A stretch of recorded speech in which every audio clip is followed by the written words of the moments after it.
《你和其餘的一切》係今屆韓國具代表性嘅頒獎禮百想藝術大賞，喺電視劇集裏邊獲得最佳劇本。上年2025年9月喺 Netflix 上線嘅時候，都有唔錯嘅成績。究竟呢套劇魅力何在？我會用幾分鐘嘅時間簡介下呢套劇集，同埋呢套劇集帶俾我哋人生嘅乜嘢養分同埋亮光，讓你可以衡量會唔會有動力去揾翻呢套舊劇嚟睇呢？如果你都正考慮會唔會去睇《你和其餘的一切》嘅話，請你繼續睇落去啦。我嘅頻道劇是煲的嗎係以追劇為主題，如果你都中意睇劇嘅話，請唔好猶豫訂閱我嘅頻道，就會定期收到劇集嘅前度介紹或者劇情解釋，喺追劇嘅路上一路睇一路傾啊！我呢個微小嘅頻道需要你嘅支持啊，成為我繼續做落去嘅動力。請訂閱、按讚同埋分享俾你中意睇劇嘅朋友啦。好，我哋講返《你和其餘的一切》。我哋先講下套劇主要講述啲咩呢？係講兩個女仔由10歲、20歲、30歲、40歲兩個人發生嘅事。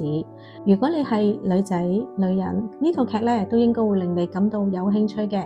就算你未必好似劇中嘅女主角有咁多嘅比較或者互相嫉妒，又或者你未發生過呢同你嘅好朋友愛上同一個男仔啊，咁就算以上經歷都冇呢，都唔緊要啊！相信仍然會讓你感到有共鳴嘅地方，因為大部分嘅女仔、女士嘅 OS 系統都會覺得人哋靚啲、叻啲、讀書好啲、事業成功啲、人際網絡受歡迎啲，總之就係人哋好啲。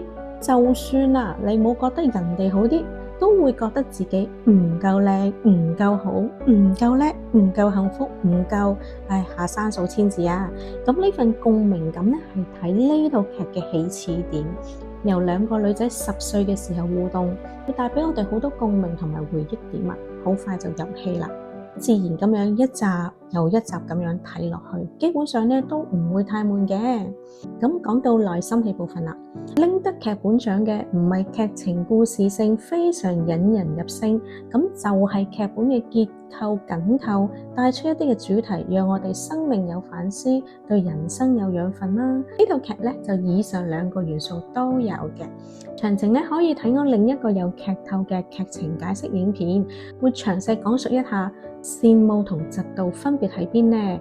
受人喜愛同受歡迎又有咩唔同呢？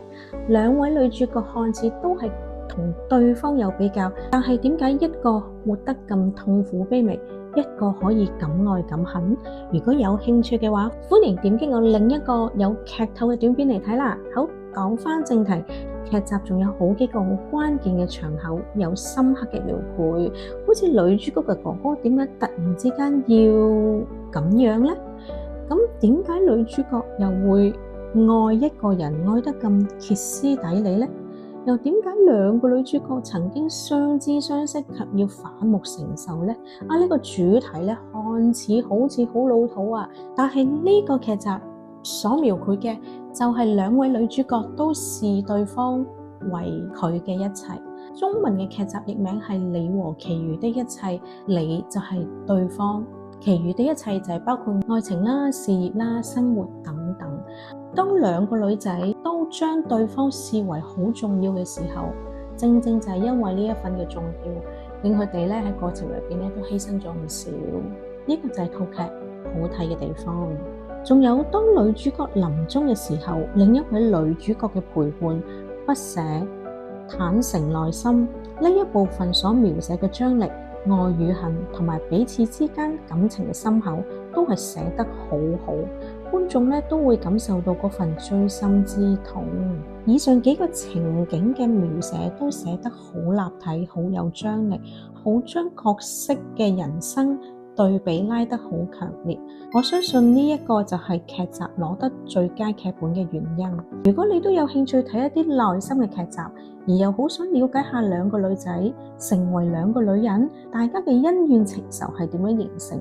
點解因為我視你為最重要，讓我活得更加慘烈、更加悲哀呢？如果你都中意睇呢類內心戲嘅話呢套劇絕對係一個好嘅選擇啊！好似經歷咗一場風波過後，雨後彩虹，但係又有離別不捨嘅心情。